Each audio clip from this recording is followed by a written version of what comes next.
And I think the frustrations are really starting to show here, especially because after the loss in Boston, I mean, we talked to Trocheck, we talked to JT, and they faced the music. They talked through it. They were accountable. They sat there and, said it was unacceptable, embarrassing, all the right words.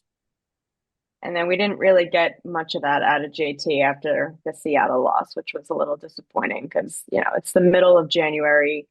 He hasn't been captain for very long. They don't get the response that they want after that game in Boston, and he said, "I'm sorry, I don't know," and kind of walked away at the end there. And he had he has done so well up to this point, I think, in terms of his off ice leadership and the way that he's carried himself in front of the camera and the things that he said, the ways that he said it. Mhm. I think he's really done a good job in that department. So to kind of see that falter a little bit after the Seattle game is not encouraging at all. Well, maybe, yeah, and I don't want to speak for him, but at some point, if he wants to take the heat for walking away because he doesn't know what to say, it might be a sign that like I'm going to say something that I don't want to have live on forever, so I'm going to walk away.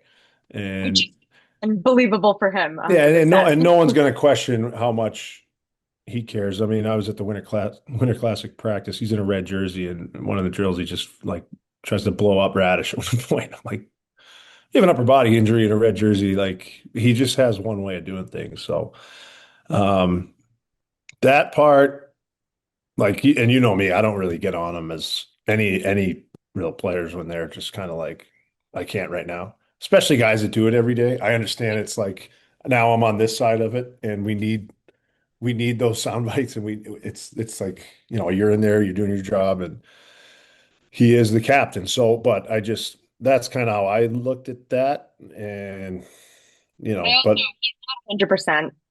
I can't no, even not imagine. even I not even can't even close. imagine the frustration that Yeah. must be brewing inside of him from that fact. He hasn't been 100%, since, I mean, he probably got a little bit there in, the early months of the season, but to start, he wasn't. He was coming off an injury. And then Hmm. he basically told us that the two games that he missed in November and then this last stretch that he had, it was the same injury, the same upper body injury. So he's fighting through it clearly right now. He's not 100%, but that also, brings up the topic of, well, should he be playing if he's not 100%? So, but, he's totally that type of player that's like, I don't care what you tell me, I'm playing. So it's hard to go back and forth with a guy like that. Yeah, and I don't, especially with Fox out, if or just for the power play, I don't know who else. Him even at whatever he's at, 70, 80, whatever you want to call it. Yeah, he's gonna play. He's just doing it. So, and I give him credit. Like you can look forward to the Olympics. You can see where you're at in the standings.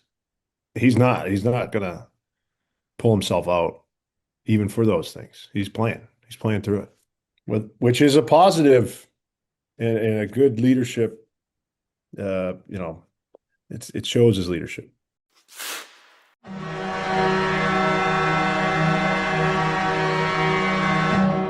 New York City. In the Mecca of basketball, we only care about one team. At a New York Got Game, we're locked in on everything orange and blue. We break down the biggest Knicks moments, talk to the voices that matter, and we're here live to watch and react to the biggest games of the season. Knicks basketball is different. New York Got Game shows you why. We're coming to you twice a week, locked in on the greatest in this city. Be sure to tune in, tap in, and run with us. Subscribe, and find us wherever you get your podcasts.